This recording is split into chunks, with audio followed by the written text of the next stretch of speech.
ಪವಿತ್ರ ಧ್ವಜವನ್ನ ಹಿಡಿದು ಗರುಡನ ಈ ಹಾರಾಟ ಭಾರೀ ಕುತೂಹಲವನ್ನ ಕೆರಳಿಸಿದೆ.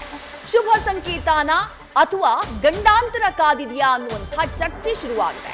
ಈ ಘಟನೆ ಶುಭ ಸಂಕೇತ ಅನ್ನೋದು ಕೆಲವರ ವಾದವಾದ್ರೆ, ಇಲ್ಲ ಇದು ಗಂಡಾಂತರದ ಮುನ್ಸೂಚನೆ ಅಂತ ಮತ್ತೂ ಕೆಲವರು ಹೇಳ್ತಿದ್ದಾರೆ.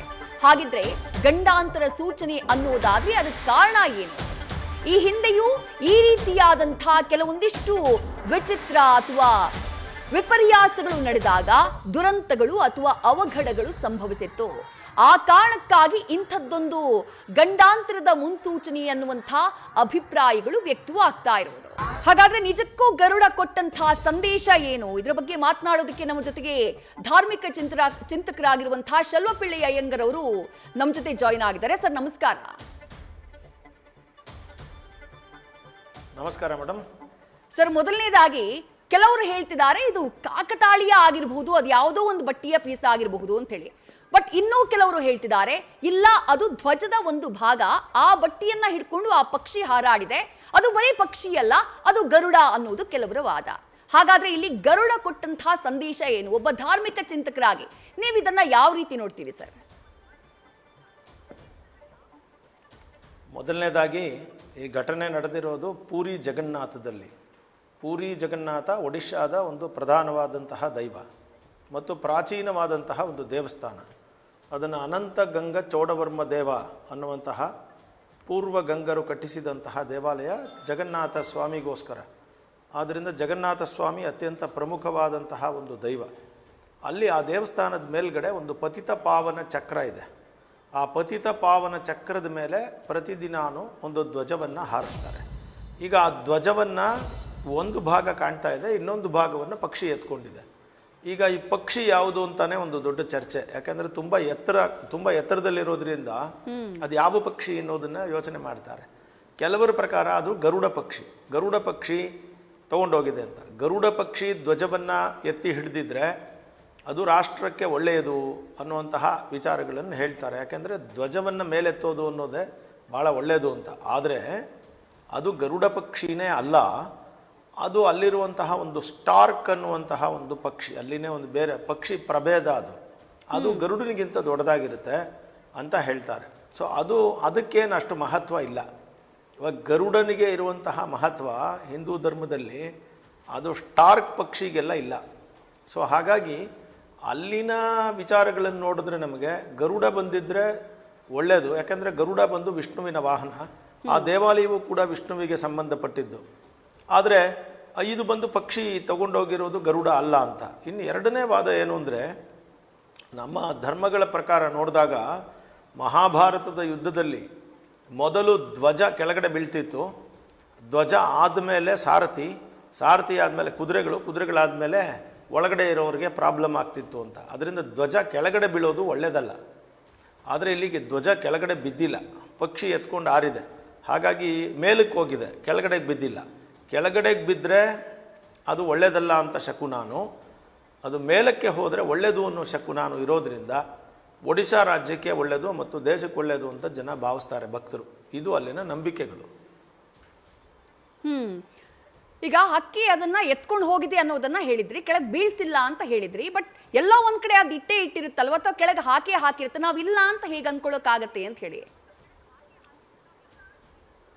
ಅಲ್ಲ, ಶಕುನ ಅನ್ನೋದೇನು ಅಂತಂದರೆ ನೀವು ನೋಡ್ತಾ ಇರೋದೇನೋ ಅದೇ ಶಕುನ. ಶಕುನಕ್ಕೆ ಅದು ಅಲ್ಲಿ ಎಲ್ಲಿಂದ ಬಿತ್ತು, ಎಲ್ಲಿಂದ ತೊಗೊಂಡ್ಬಂತು, ಎಲ್ಲಿಂದ ತೊಗೊಂಡೋಗಿ ಹಾಕುತ್ತೆ ಅನ್ನೋದು ಶಕುನ ಆಗೋದಿಲ್ಲ. ಶಕುನ ಅಂದ್ರೇನು? ಶಕುನ ಅಂದರೆ ಇಂಗ್ಲೀಷಲ್ಲಿ ಒಮೆನ್ ಅಂತಾರೆ. ಅಂದರೆ ನೀವು ಭಾವನೆಗಳು, ಇದೆಲ್ಲವೂ ಮನಸ್ಸಿಗೆ ಸಂಬಂಧಪಟ್ಟಿದೆ. ನಿಮ್ಮ ಮನಸ್ಸಿಗೆ ಬರಬೇಕಲ್ವಾ, ಯಾವುದೋ ಒಂದು ಒಳ್ಳೆಯದೋ ಕೆಟ್ಟದ್ದೋ ಶುಭ ಅಶುಭ ಎಲ್ಲ ಯಾರಿಗೆ? ಅದು ಪರಮಾತ್ಮನಿಗಂತೂ ಅಲ್ಲ, ನಮ್ಮ ಮನಸ್ಸಿನ ಭಾವನೆಗಳು. ಹಾಗಿದ್ರೆ ಭಕ್ತರಿಗೆ ಏನು ಕಾಣಿಸ್ತು ಅನ್ನೋದೇ ಮುಖ್ಯ. ಅಲ್ಲಿ ಭಕ್ತರಿಗೆ ಕಾಣಿಸಿದ್ದೇನು?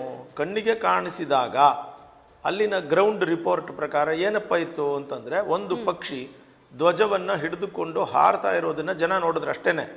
ಅದು ಎಲ್ಲೋ ಬಿದ್ದಿರುತ್ತೆ, ಅದು ಎಲ್ಲಿ ತಗೊಂಡೋಗಿ ಹಾಕ್ತು ಅದು ನಮಗೆ ಸಂಬಂಧಪಟ್ಟಿದ್ದಿಲ್ಲ. ಯಾಕಂದರೆ ನಾವು ಅದನ್ನು ನೋಡಿಲ್ಲ.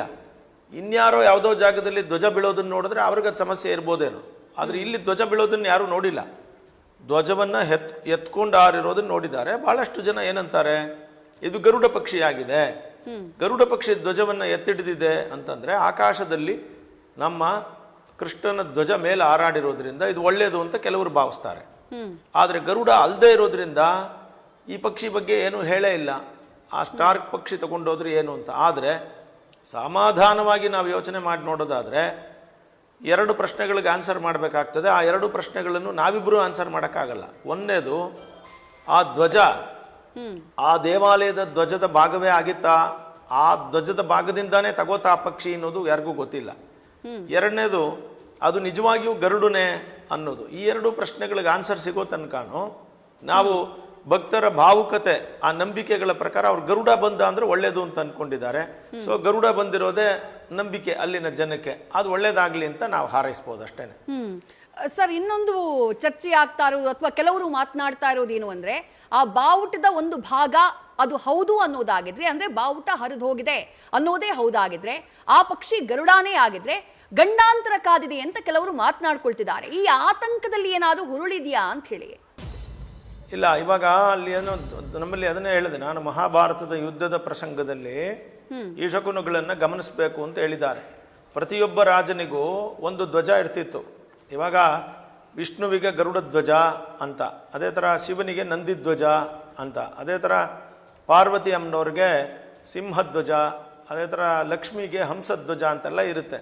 ಈ ಧ್ವಜ ಪತನ ಆದರೆ, ಅಂದರೆ ಧ್ವಜಗಳು ಕೆಳಗಡೆ ಬಿದ್ದೋದ್ರೆ ಅದನ್ನು ಅಪಶಕುನ ಅಂತ ಕರೆದಿದ್ದಾರೆ.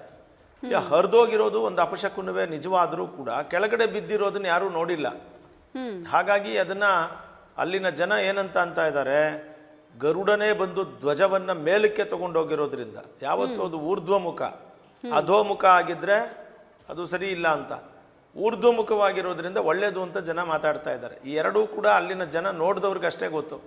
ಈಗ ನಾವು ಕರೆಕ್ಟಾಗಿ ನೋಡ್ದೇನೆ ನಾವು ಕರೆಕ್ಟಾಗಿ ಇದನ್ನು ಇದಮಿತ್ತಮ್ ಅಂತ ಹೇಳೋದು ಕಷ್ಟ. ಆದರೆ ನೋಡಿರೋರ ಪ್ರಕಾರ ಅದು ಗರುಡ ಪಕ್ಷಿ ಕೆಳಗಡೆ ಬೀಳಲಿಲ್ಲ, ಅಷ್ಟೇ ಪಾಯಿಂಟ್. ನಿಜ. 2 ಪಕ್ಷಿಗಳ ಬಗ್ಗೆ ಒಂದಿಷ್ಟು ಅನುಮಾನ ಇದೆ. ಗರುಡನೋ ಅಥವಾ ಅಲ್ಲಿನ ಸ್ಥಳೀಯವಾಗಿರುವಂತಹ ಆ ಸ್ಟಾರ್ಕ್ ಪಕ್ಷಿನೋ ಅನ್ನುವಂಥ ಒಂದು ಅನುಮಾನ ಇದೆ.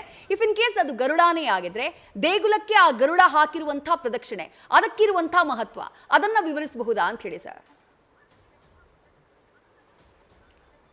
ಗರುಡ ನಮ್ಮ ಭಾವನೆಗಳು, ಭಕ್ತರ ಭಾವನೆಗಳನ್ನು ನೋಡಿದ್ರೆ ನಿಜವಾಗ್ಲೂ ಗರುಡನಿಗೂ ನಮ್ಮ ಭಾರತೀಯ ಸಂಸ್ಕೃತಿಗೂ ಬಹಳ ಸಂಬಂಧ ಇದೆ.